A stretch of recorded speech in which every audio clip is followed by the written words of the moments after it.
más sincero saludo en esta candidatura. Éxitos, colega, correligionario y amigo, doctor Carlos Briner, de parte del doctor Raúl Casas. Desde Villa María, fuerte el aplauso. Desde Villa María nos visitan, atención, desde Villa María nos visitan Fernando Córdoba, secretario del Comité del Circuito Villa María.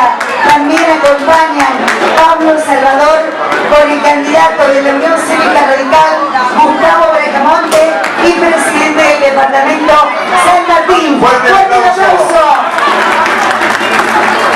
Gustavo Bustamante, candidato del Partido Radical. Fuerte el aplauso también. ¿Cómo hace novia? Bueno,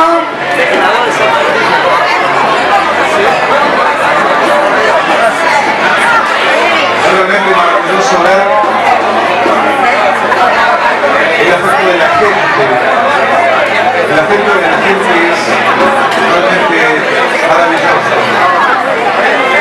Este es un proyecto que recién comienza, que hace años se viene trabajando, pero de alguna manera hace que uno se sienta realmente muy conforme con la respuesta de cada ciudadano que viene a demostrar. Es importante también destacar a aquellas personas que hoy están presentes, ya que estuvieron trabajando durante el día y a esta alta hora de la noche, encontrarnos hoy aquí, en este punto, en este lugar, donde nos encontramos con amigos, compañeros, vecinos, gente profesional, gente que está militando en distintos partidos y hoy están haciendo como que tenía el aguante por sobre todas las cosas algo fundamental que hoy propone este nuevo candidato por la Unión Cívica Radical.